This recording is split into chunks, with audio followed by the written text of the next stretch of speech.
एक, बस एक ही है, बाकी सारे 10+2 वाले हूँ। बताओ। तो सिलेबस तो आपने देख लिया होगा, थोड़ा सा बदलाव भी हुआ है। गणित छोटी होगी, रीजनिंग बड़ी होगी। साइंस में 3-4 टॉपिक जुड़ गए, 3-4 हट गए। तो पुराने वाला जो सिलेबस था उसमें मानव शरीर, ह्यूमन बॉडी के बारे में बहुत कुछ था। नया जो सिलेबस है उसमें ह्यूमन बॉडी के बारे में ज़्यादा कुछ नहीं है, थोड़ा सा पार्ट है ब्लड वाला और एक भोजन वाला, बीमारियों वाला।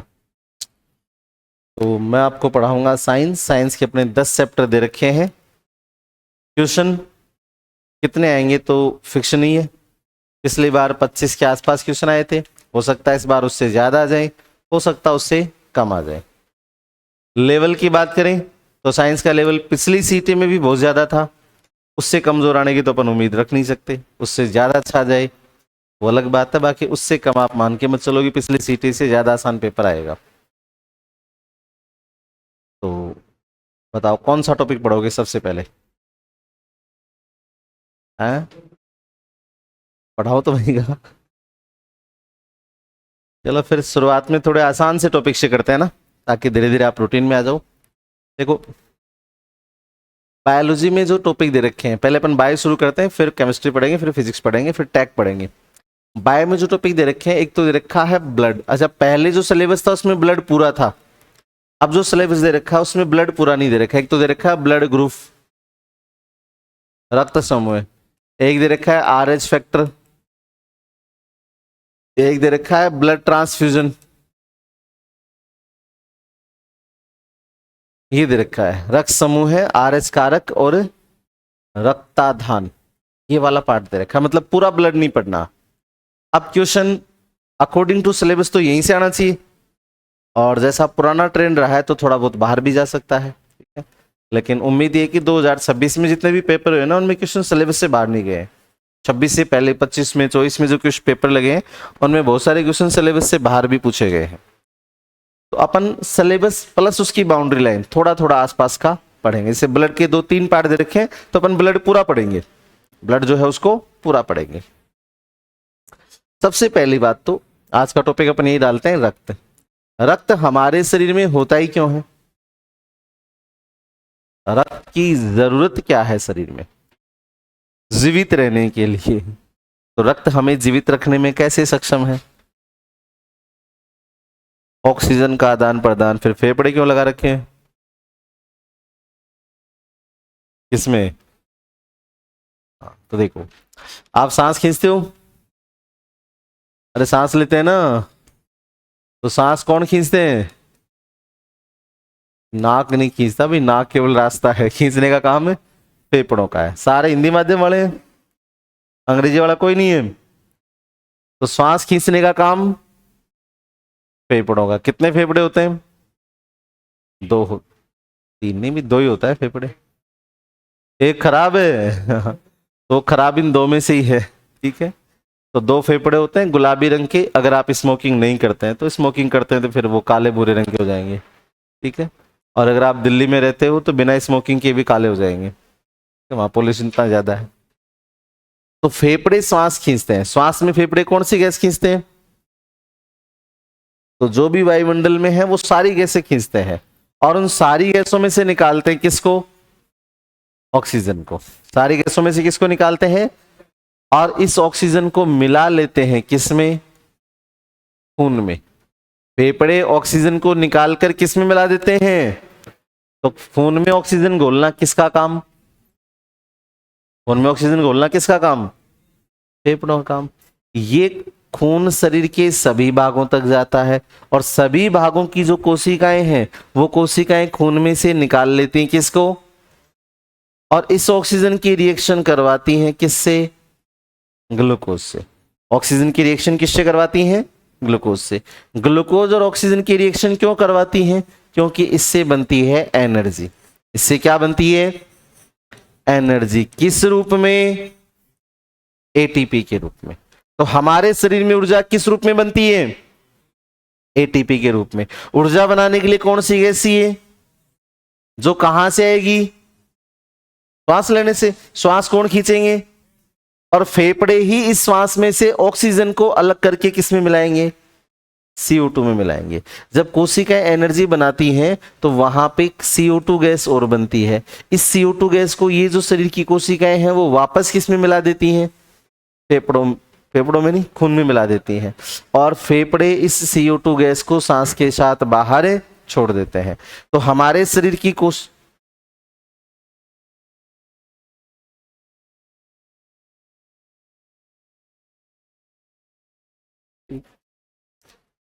तो जो हमारे शरीर की जितनी भी ऊर्जा की आवश्यकता है, शरीर किससे बना है, कोशिकाओं से।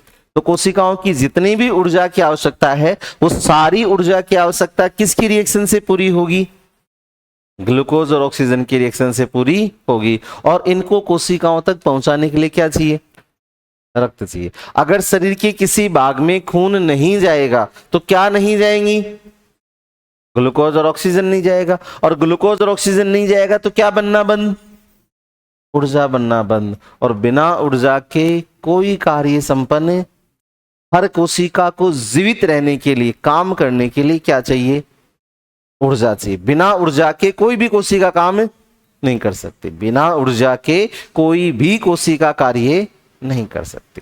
ठीक है, तो इस सारे पदार्थों के परिवहन के लिए हमें किसकी जरूरत पड़ती है, रक्त की जरूरत पड़ती है। अब रक्त एक तरल है और हर तरल पदार्थ का सबसे पहले क्या मापते हैं, पीएच। तो खून का पीएच मान कितना होता है, 7.4। पीएच एक स्केल होता है जिसकी खोज की थी सोरेनसन ने।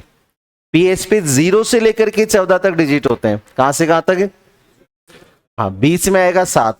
जिनका मान 7 से कम होगा वो अम्लीय, जिनका मान 7 से ज्यादा होगा वो, और जो 7 के आसपास होंगे वो उदासीन। तो खून का पीएच मान 7 से थोड़ा सा ज्यादा है, और 7 से ज्यादा होता है तो क्षारीय, लेकिन थोड़ा सा ज्यादा है इसलिए हल्का क्षारीय। तो खून हल्का क्षारीय होता है। खून कैसा होता है, और खून का पीएच मान 7.4। खून का अध्ययन क्या कहलाता है, तो खून का अध्ययन कहलाता है हेमेटोलॉजी। खून का अध्ययन क्या कहलाता है भी, अब परमानेंट वर्ड याद रखना, जहां भी हीम शब्द आए मतलब किसकी बात हो रही है, ब्लड की बात हो रही है। जहां भी हीम शब्द आए किसकी बात हो रही है, कुछ रूट वर्ड होते हैं लैटिन भाषा में से हिमेटोलॉजी से मिलते जुलते 3 शब्द हैं। एक तो होता है हिमेटोलॉजी, एक होता है हिपेटोलॉजी, और एक होता है हर्पेटोलॉजी। हिमेटोलॉजी, हिपेटोलॉजी और हर्पेटोलॉजी। हिमेटोलॉजी में किसका अध्ययन, रक्त का अध्ययन।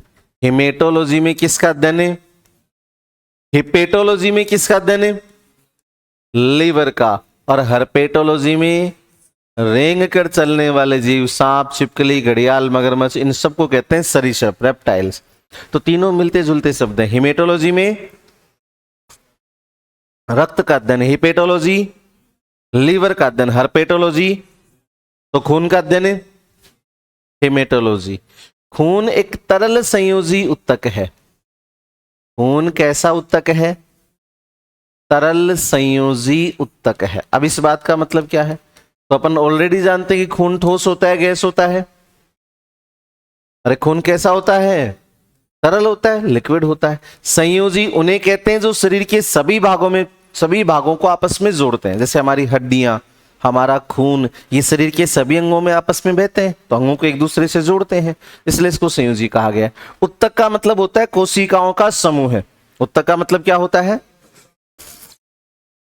तो खून में 3 प्रकार की कोशिकाओं के समूह पाए जाते हैं, आरबीसी, डब्ल्यूबीसी और प्लेटलेट्स। आरबीसी, डब्ल्यूबीसी और प्लेटलेट्स। खून में कितने प्रकार की कोशिकाएं, 3 प्रकार की कोशिकाएं हैं, इसलिए खून को उत्तक कहा गया है। तो खून कैसा उत्तक है, तरल संयोजी उत्तक है। जब भी आप ब्लड डोनेट करते हो तो कितना खून दान करते हो, यानी खून को यूनिट में मापते हैं। खून को किस में मापते हैं, तो 1 यूनिट ब्लड का मतलब कितना खून है, तो 1 यूनिट ब्लड का मतलब होता है 350 मिलीलीटर। 1 यूनिट का मतलब है 350 मिलीलीटर। 1 यूनिट ब्लड का मतलब होता है 350 मिलीलीटर खून। आपके शरीर में खून की कितनी मात्रा है? तो खून की जो नॉर्मल क्वांटिटी होती है वो होती है 5 से 6 लीटर। किसी भी आदमी में खून की जो सामान्य मात्रा है वो कितनी है? 5 से 6 लीटर। लेकिन ये डिपेंड करती है वजन पे।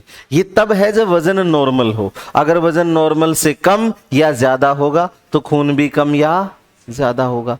खून जो है वो शरीर के वजन का, शरीर का जो टोटल वजन है उस वजन का 7 से 9% हिस्सा होता है। खून वजन का कितना परसेंट हिस्सा होता है? 7 से 9% हिस्सा होता है। यानी खून का 1/12, शरीर का वजन का 1/12 भाग होता है खून। बताओ यहां तक कोई दिक्कत है? अगली बात, रक्त बनता कहां? रक्त का बनना क्या कहलाता है? खून का निर्माण होना क्या कहलाता है? तो खून का निर्माण होना कहलाता है, खून के लिए कौन सा शब्द आएगा? हीम। और निर्माण होने के लिए शब्द आता है पोइसिस। अब आप परमानेंट याद रखना, जहां भी पोइसिस शब्द आए मतलब कुछ ना कुछ बन रहा है, निर्माण हो रहा है। जहां भी पोइसिस शब्द आए कुछ ना कुछ बन रहा है, निर्माण हो रहा है। तो रक्त का निर्माण होना क्या कहलाएगा? हीमोपोइसिस। रक्त का निर्माण होना हीमोपोइसिस। अब खून कहां बनता है? खून बनता कहां है? रक्त का निर्माण स्थल, रक्त का तो निर्माण स्थल अपन 2 तरीके से पढ़ते हैं। एक तो जब आप मां के पेट में थे ना, यानी भ्रूणीय अवस्था में, भ्रूणीय अवस्था में। और दूसरा पढ़ते हैं जन्म के बाद, जन्म के बाद। दोनों स्थितियों में खून अलग अलग जगह बनता है। अब देखिए, जब अपन मां के पेट में थे, जब अपन मां के पेट में थे उस समय खून सबसे पहले कहां बनता था? सबसे पहले तो देखिए, जब अपना जन्म, अपना निर्माण प्रारंभ हुआ, अपना निर्माण प्रारंभ हुआ तो सबसे पहले अंडाणु और शुक्राणुओं के मिलने से एक कोशिका बनती है। अंडाणुओं और शुक्राणुओं के मिलने से एक कोशिका बनती है। उस कोशिका को कहते हैं, उस कोशिका को कहा जाता है युग्मनज, जाइगोट। क्या कहा जाता है? अंडाणु शुक्राणु मिलते हैं तो उनसे कोशिका बनती है, इसको जाइगोट कहते हैं। अब इस कोशिका में सेल डिवीजन होता है, इस कोशिका में सेल डिवीजन, कोशिका विभाजन होता है। 1 से 2 बनती हैं, 2 से 4, 4 से 8 बनती हैं, 8 से 16 बनती हैं। ऐसे बहुत सारी कोशिकाएं बनती हैं और ये कोशिकाएं बन मिलकर के 3 परतें बना लेती हैं। कितनी परतें बना लेती हैं? इन्हें कहते हैं जनन स्तर या भ्रूणीय स्तर। इनका नाम होता है एक्टोड्रम, मीजोड्रम, एंडोड्रम।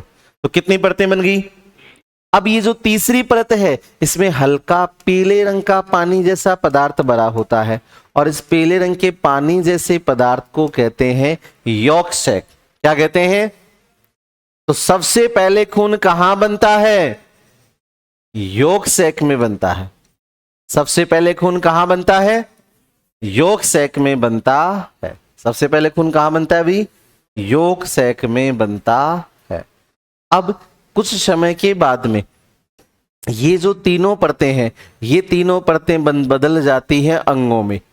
यानी सबसे पहले हृदय बनता है, फिर लीवर, फेफड़े, किडनी, आंत, ये सारे अंग बन जाती हैं। और जैसे ही सारे अंग बन जाते हैं तो खून कहां बनना शुरू हो जाता है?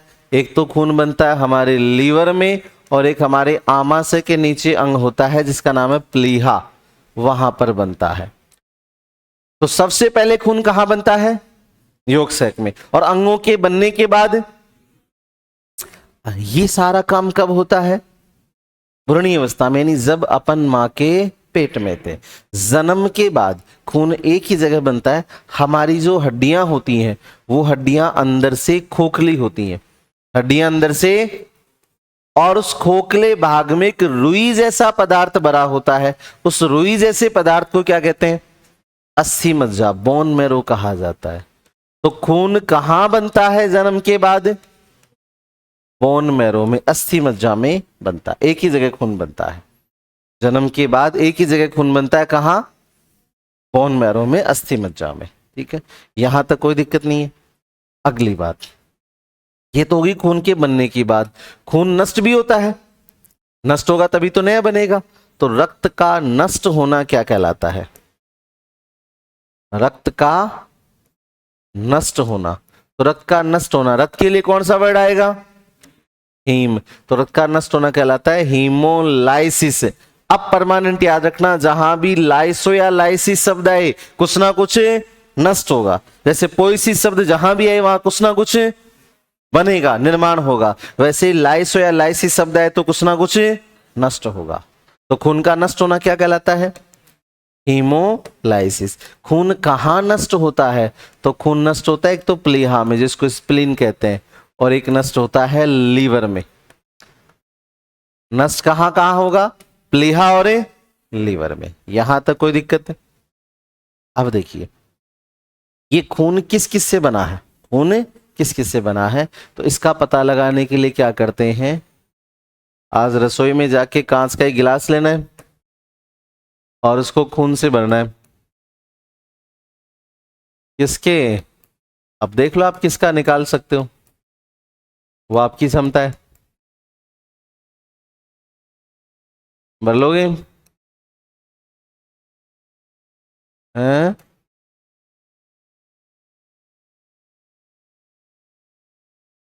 और उसके बाद इस खून को चम्मच से गोल गोल घुमाना है, जैसे पानी में चीनी मिलाते हैं ना, वैसे। जब 5-4 मिनट ऐसा करोगे तो नीचे एक लाल रंग का हिस्सा जम जाएगा और ऊपर हल्के पीले रंग का पानी जैसा पदार्थ आ जाएगा। जो पानी जैसा पदार्थ है वो तो खून का तरल भाग है, इसे क्या कहते हैं? प्लाज्मा कहा जाता है।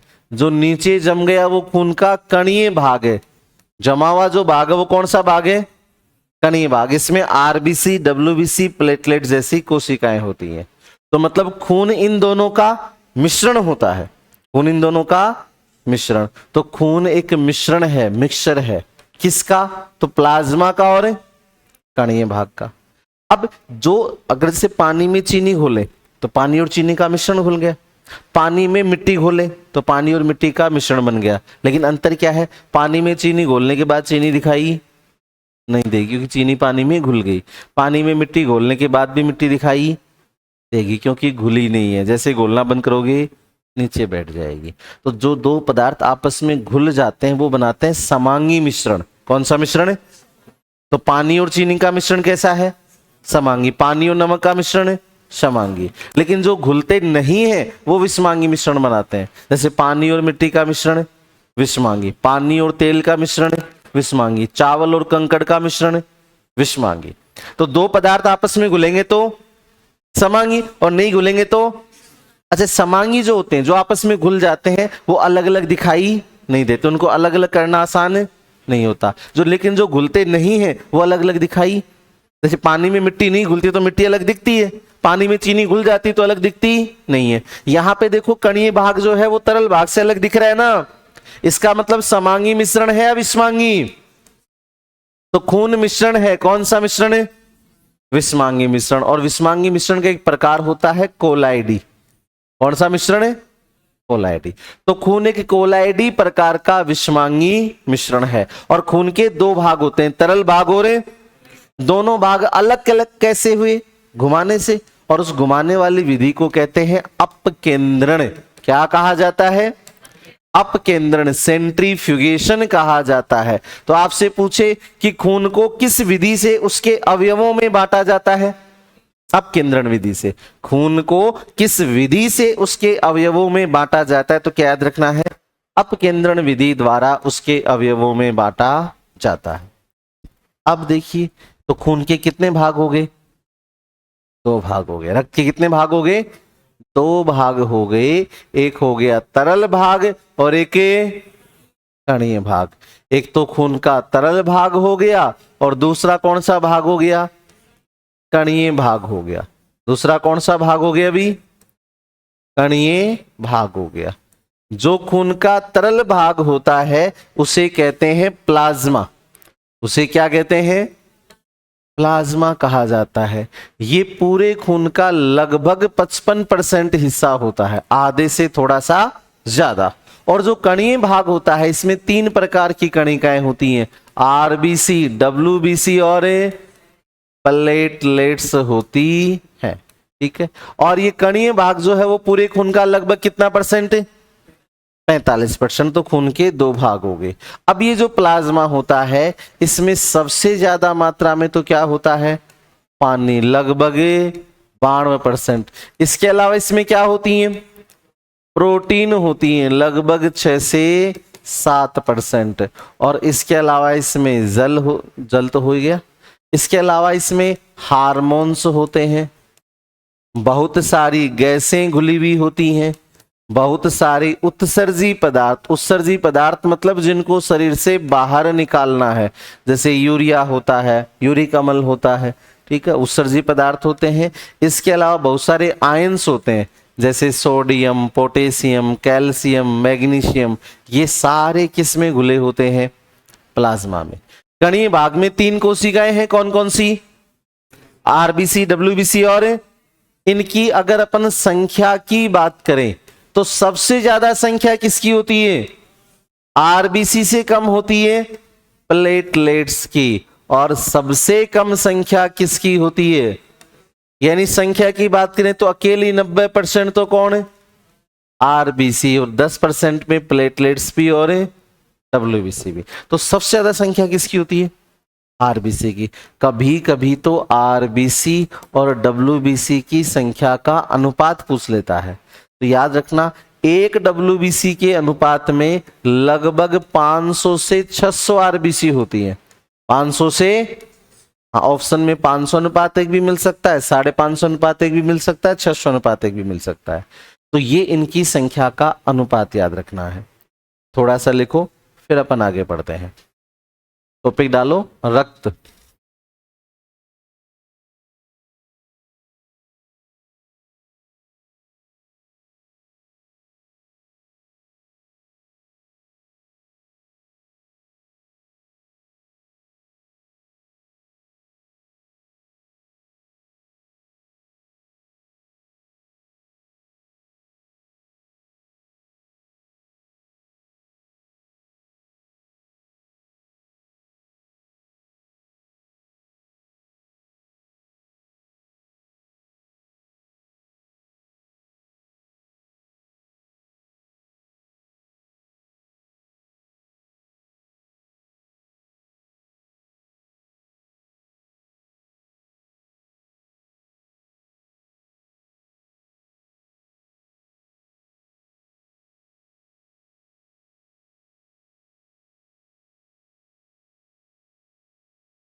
समझते हुए लिखना है, कुछ नहीं समझ में आए तो पूछना है।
नष्ट होना और खून के बारे में बाकी बातें। अब लिखो रक्त का कार्य, फंक्शन ऑफ ब्लड। खून हमारे शरीर में काम क्या करता है? रक्त का कार्य। तो देखो आपको दो बातें बताई थी, एक तो खून ऑक्सीजन को, ग्लूकोज को, इन सबको शरीर के अलग अलग भागों में लेकर जाता है, मतलब परिवहन करता है। किस किस का परिवहन करता है? गैसों का। गैसों में कौन कौन सी गैसों का? ऑक्सीजन और कार्बन डाइऑक्साइड, दो ही गैसों का परिवहन करता है। कौन कौन सी गैसों का? ऑक्सीजन और CO2। इसके अलावा हमारे शरीर में हार्मोन का, इसके अलावा बहुत सारे उत्सर्जी पदार्थ होते हैं। उत्सर्जी पदार्थ मतलब वो पदार्थ जिनको शरीर से बाहर निकालना है, जैसे यूरिया, अमोनिया, यूरिक अम्ल, मतलब जिनकी शरीर के अंदर जरूरत नहीं है, इन सबको बाहर निकाला जाता है पेशाब के साथ। तो किडनी तक ये खून के द्वारा आते हैं, किडनी खून को छान करके पेशाब का निर्माण करती है। इसके अलावा ग्लूकोज, या जो भोजन के जो अवयव होते हैं, अपन खाने में जो भी खाते हैं ना, वो पचने के बाद खून में चला जाता है। खाने में से जो भी पचा हुआ भाग होता है वो अवशोषित होके खून में चला जाता है। यही कारण है कि अपन जो भी खाते हैं उसका असर खून पर पड़ता है। ठीक है, तो भोजन आदि का परिवहन करना, परिवहन का मतलब इनको शरीर के एक भाग से दूसरे भाग तक पहुंचाना, ये किसका काम है? खून का काम है। खून का जो दूसरा काम है वो काम है शरीर को ताप प्रदान करना। आपने सुना होगा कि कोई मर जाता है तो बोलते हैं कि वो आदमी ठंडा हो गया। ठंडा होने का मतलब है मर गया। तो ठंडा हो गया क्यों कहते हैं? क्योंकि जैसे किसी की मृत्यु हो जाएगी तो उसमें खून बहना बंद, और खून बहना बंद होते ही शरीर के अंगों का तापमान कम हो जाता है। तापमान क्या है? तापमान होता है उष्मा की माप।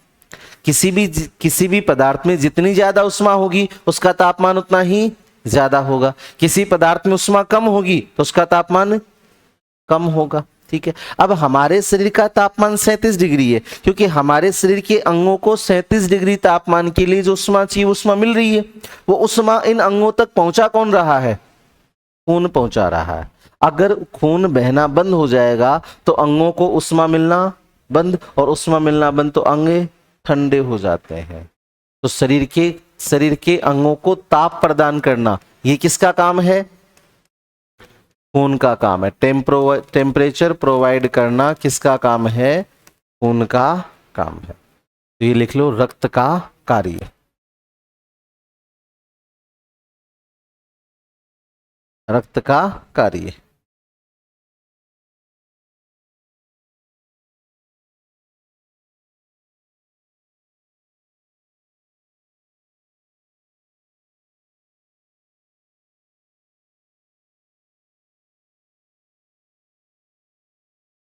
रक्त का कार्य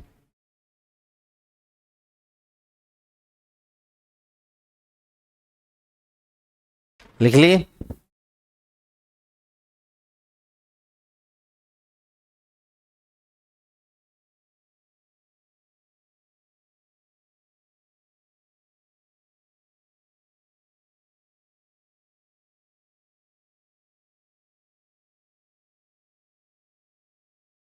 चलें आगे, तो लिखो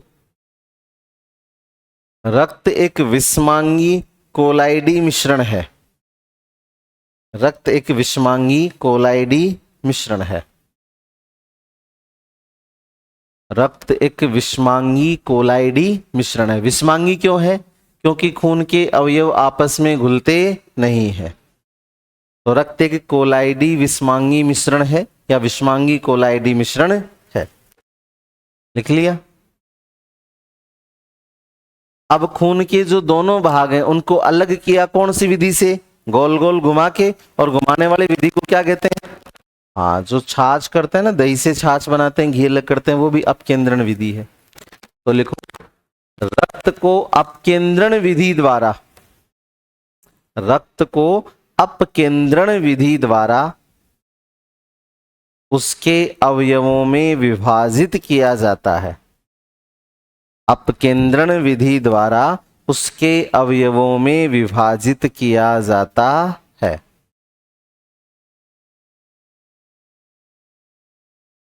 विधि द्वारा उसके अवयवों में विभाजित किया जाता है।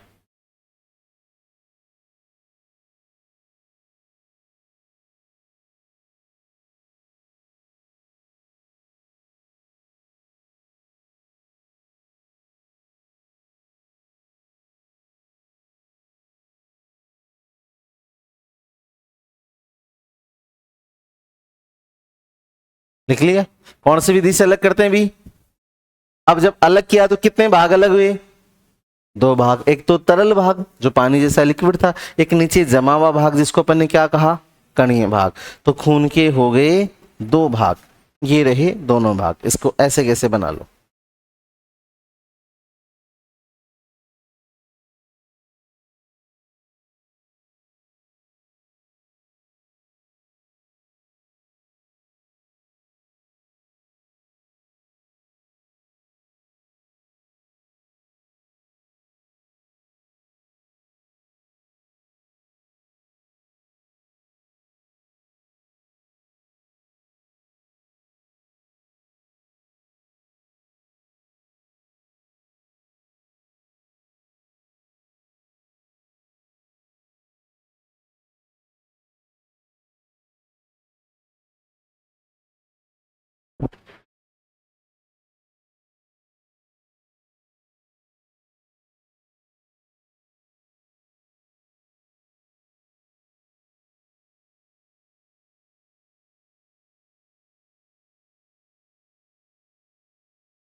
लिख लिया अभी?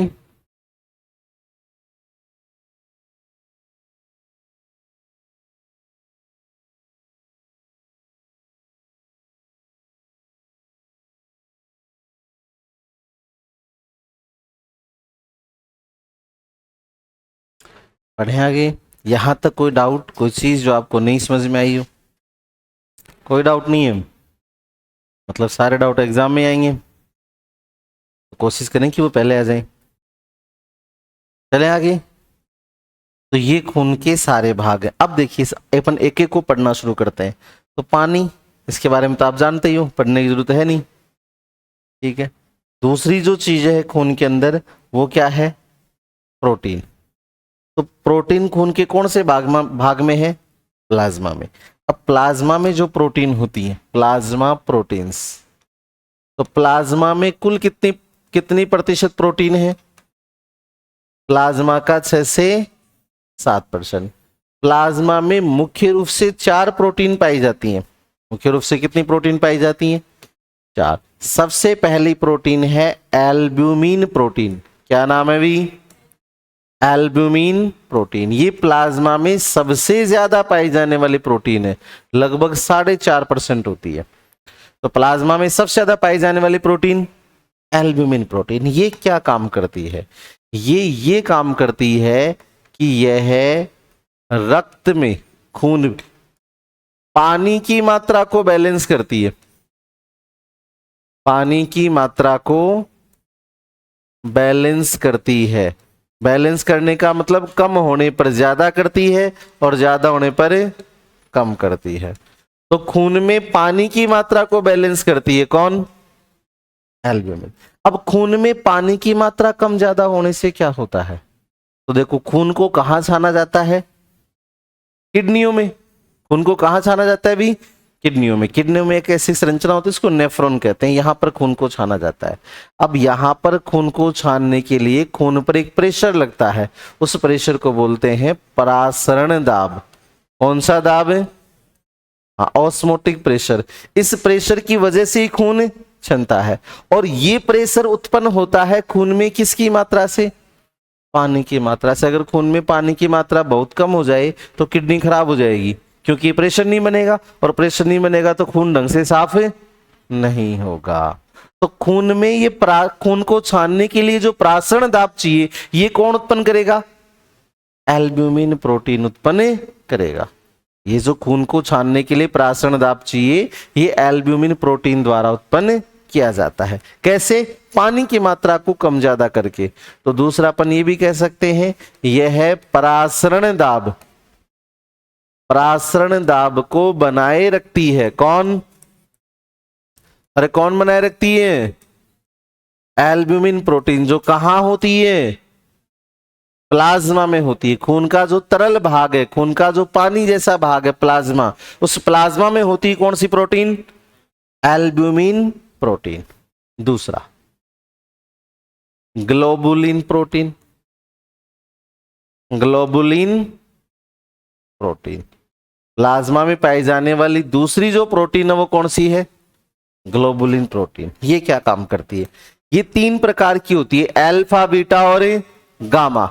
अल्फा, बीटा और इनमें से जो गामा ग्लोबुलिन है, इस गामा ग्लोबुलिन से एंटीबॉडी बनते हैं।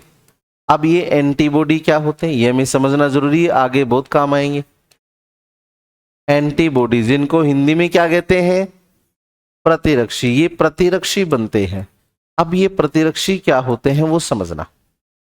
हमारे शरीर में बाहर से कोई भी रोगाणु आए, किसी भी बीमारी को उत्पन्न करने वाला रोगाणु शरीर में बाहर से आए, तो रोगाणु जो है वो भी प्रोटीन का बना होगा। सारे जंतु जो है वो किसके बने होते हैं? प्रोटीन के। तो बाहर से जो प्रोटीन आ रही है, रोगाणु आ रही है, उसे कहते हैं एंटीजन। क्या कहा जाता है? एंटीजन।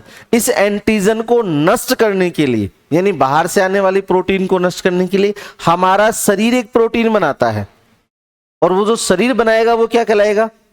एंटीबॉडी। अपन को जो टीके लगते हैं बीमारियों के, उन टीकों से शरीर में एंटीबॉडी बनते हैं। माँ का दूध बच्चे के लिए ज्यादा जरूरी है, क्योंकि माँ के दूध से एंटीबॉडी आते हैं बच्चे में। ठीक है, तो ये जो एंटीबॉडी है ये बीमारियों से बचाते हैं। बीमारी के रोगाणु शरीर में जाए तो उनको नष्ट कर देते हैं। तो जो बाहर से आएगा जिसकी वजह से बीमारी होगी वो तो एंटीजन, और उसके खिलाफ शरीर क्या बनाएगा? एंटीबॉडी बनाएगा, प्रतिरक्षी बनाएगा। ये एंटीबॉडी किसके बनते हैं? गामा ग्लोबुलिन प्रोटीन के बनते हैं। एंटीबॉडी किसके बनते हैं? गामा ग्लोबुलिन प्रोटीन के बनते हैं, जो कहां पाया जाता है? प्लाज्मा में। तो आपसे पूछेगी एंटीबॉडी खून में कहां पाए जाते हैं? प्लाज्मा में पाए जाते हैं। एंटीबॉडी खून के किस भाग में पाए जाते हैं?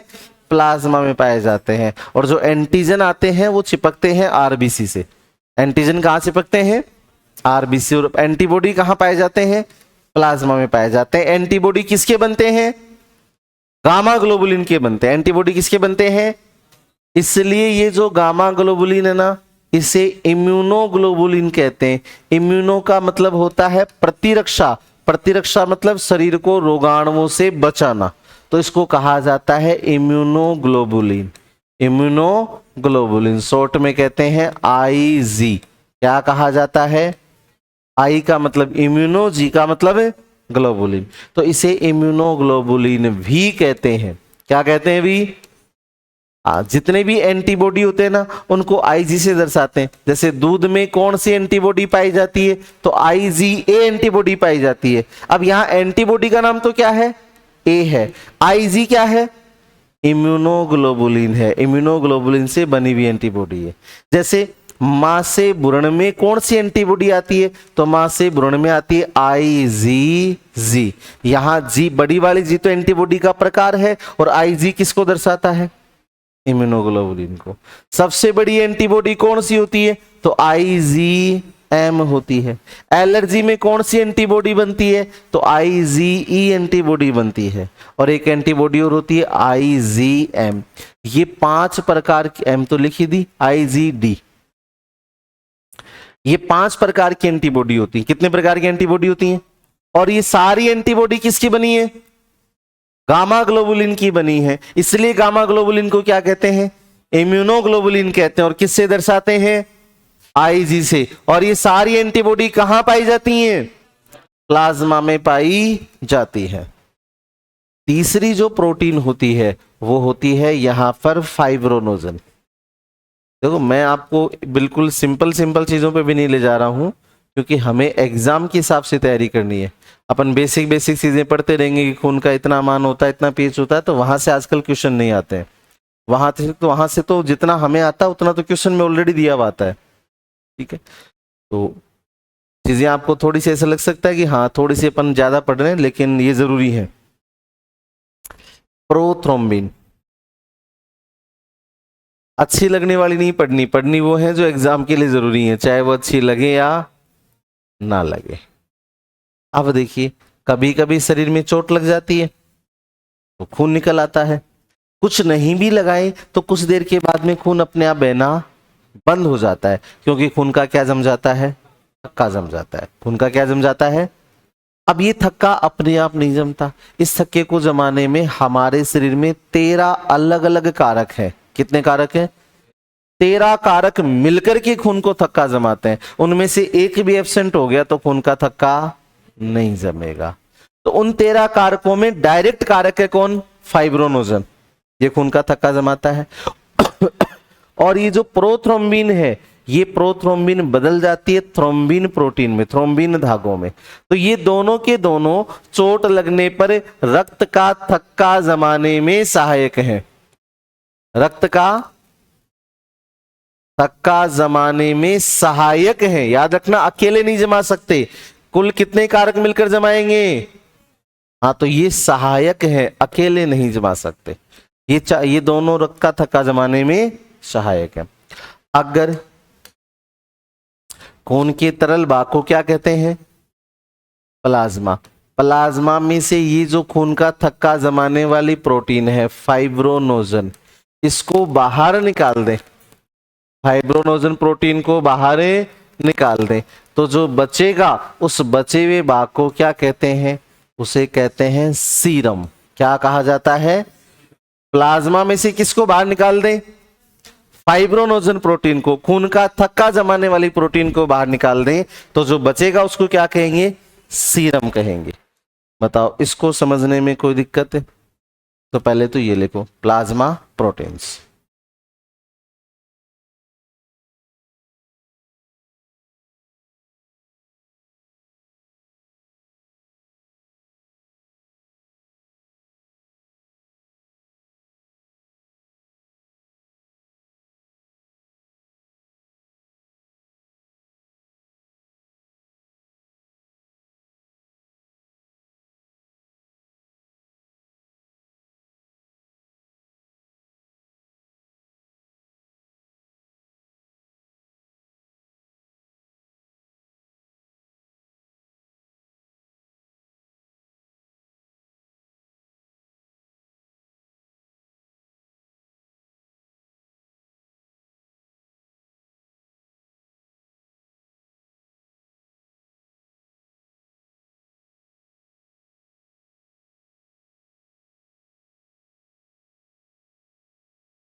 लिख लिया अभी?